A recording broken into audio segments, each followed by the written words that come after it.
Alright, what's going on, guys? Trev back again, here to bring you another video. This one's going to be doing my review for the release of the big issue. This is for The Walking Dead issue 150, which is called Betrayed.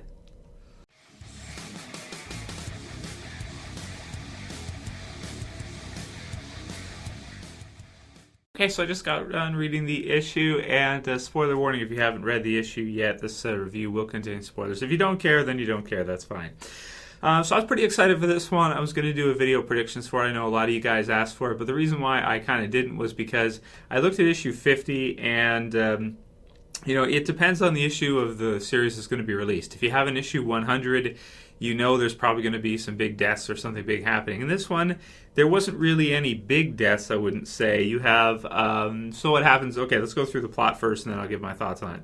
We have the opening part for Betrayed. Of course, we got the really awesome cover. We got some variant covers, which are really cool, which I'm going to be looking to pick up as soon as I can find some. Because some of them are really, really cool, especially the one with Rick where it shows him now, but it's in the current version of Rick on the cover of issue 1. And after reading the issue, I get why they had Tony Moore do that, because a lot of the theme of the issue is Rick talking about them having to go back to kind of that survival state of scarcity that they were in earlier on in the series, where they really had, no food, no water, just trying to survive out there in the zombie apocalypse.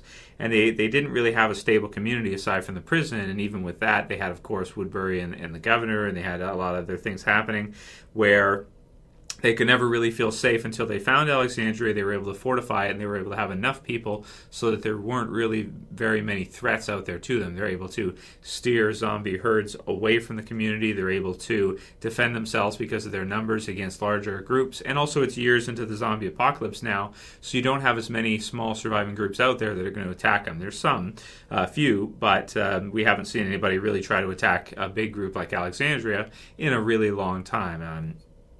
It just doesn't make sense for the most part for anyone to even really try based on their numbers and everything. Plus, there just aren't as many out there out and about. So the series or the issue starts off. You have Dwight who is leaving with Laura, which is pretty cool. So I guess he just decides to say screw it, screw the Saviors. He's got to get the hell out of there, and he decides to go to Alexandria to, I guess, join Rick and join the Alexandrians. I guess is his plan. He doesn't want to be with the Saviors anymore. Wants to join Rick's group. So that's cool. Because he's a really strong character, obviously, good with the crossbow and everything. And, man, it's still fun for me when I look at Dwight from the comic book series and I look at how much he looks like Daryl and a lot of the ways he acts like Daryl from the Walking Dead television series. But now that Dwight's being introduced in the TV series, it seems like, Kirkman wants to keep the characters totally separate. At one time, I thought they were basically the same.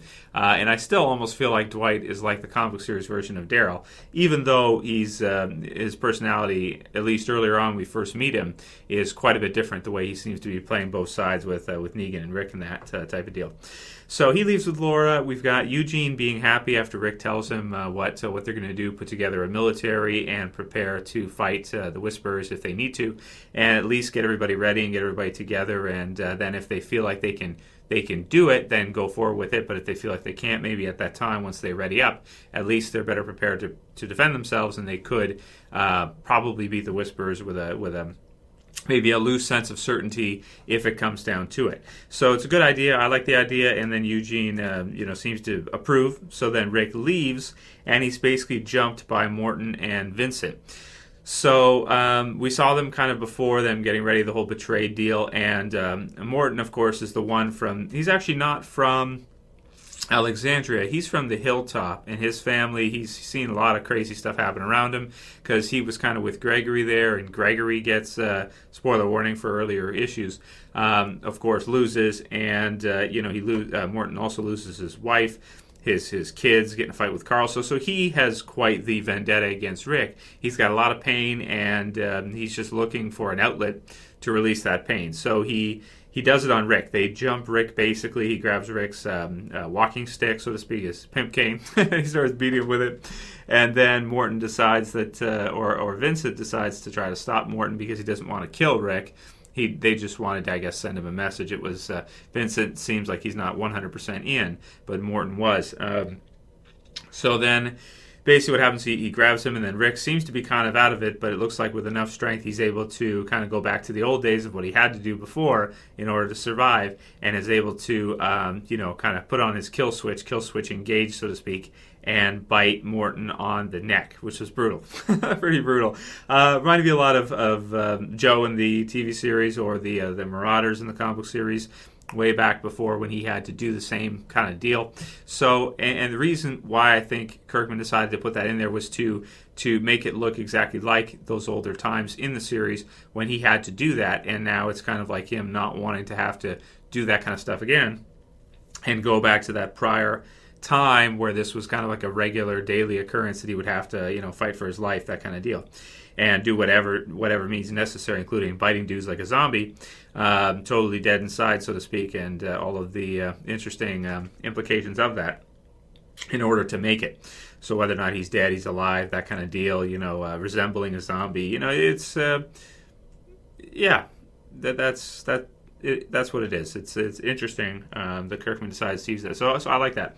It was good, and that was a surprise. And that was probably the most shocking part of the issue upon read, and it was pretty brutal.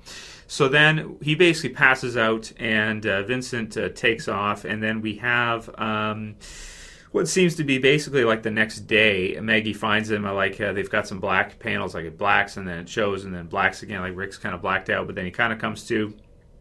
And then he has to go and give a speech. They call everybody together. Maggie wants him to wash off all the blood because he's just covered in blood at this time. But he decides no, that the people should see him like that to see what he's just been through.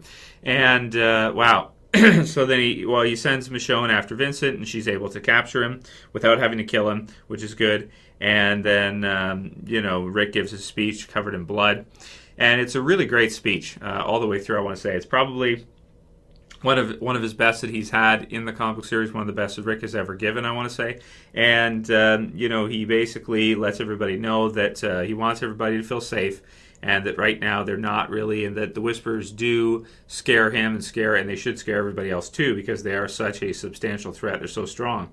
And that they need to put together, something, and they're going to eventually silence the Whisperers. But they have to buy their time, they have to prepare, and they have to get ready if they're going to do that, because right now they're more in a peace type of state, and they're not in a state where they're going to be able to just kill the Whisperers.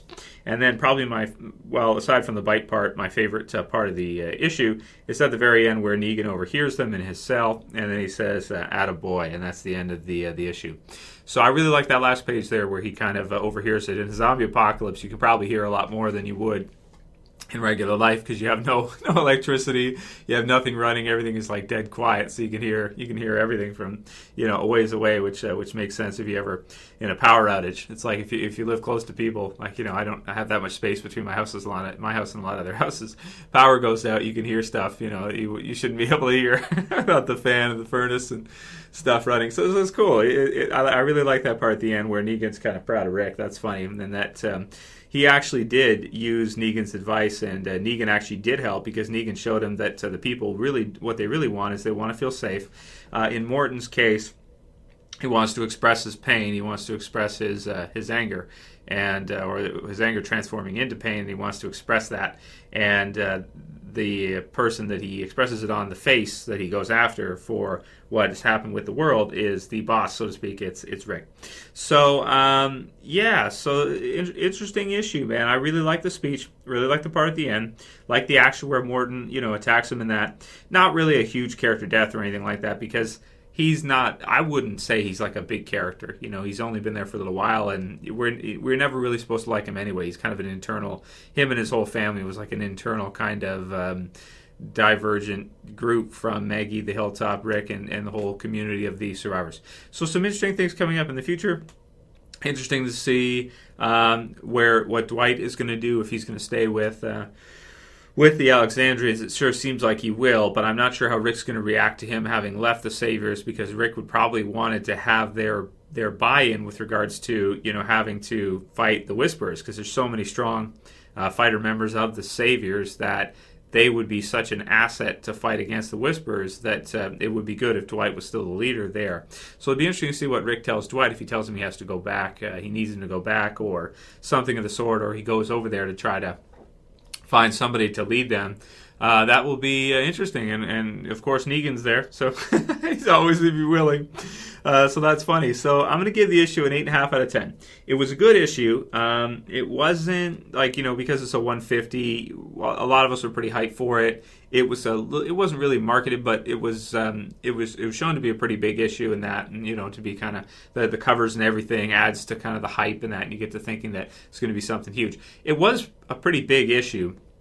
But it didn't contain any huge character deaths like, the part where the Whisperers kill like over a dozen characters. Even one or two of those characters. This one only contained one, and he's not a huge character.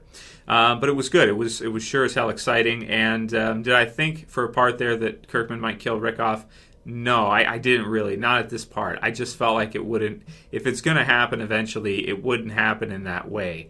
I just don't. I feel like it's not the right time, and that's not how it would go down, I don't think. Not like that. So, yeah, I liked the issue. I wasn't blown away by it, and it didn't suck either. It was a good, solid Walking Dead issue, and I did like the speech quite a bit. It was really good. So, yeah, things not going back to the way they used to be, but that they do need to have some kind of military to protect themselves. Makes perfect sense. So, if you guys got a chance to read the issue, write in the comments below what you thought about it. Let me know what you think. And, of course, I have to check the release date for 151, probably next month. I haven't checked it yet. But I wish I could do bi-weekly straight through, but, it's too much to ask, I think. So, write your comments below, guys. Let me know what you think. And if you liked this review, you can go ahead and thumb it up below. If you want to help support the channel, you can share, you can favorite. And if you're new and you want to subscribe, you can subscribe at the bottom left. That's it for this video, guys. We'll see you again real soon, probably tomorrow for another one.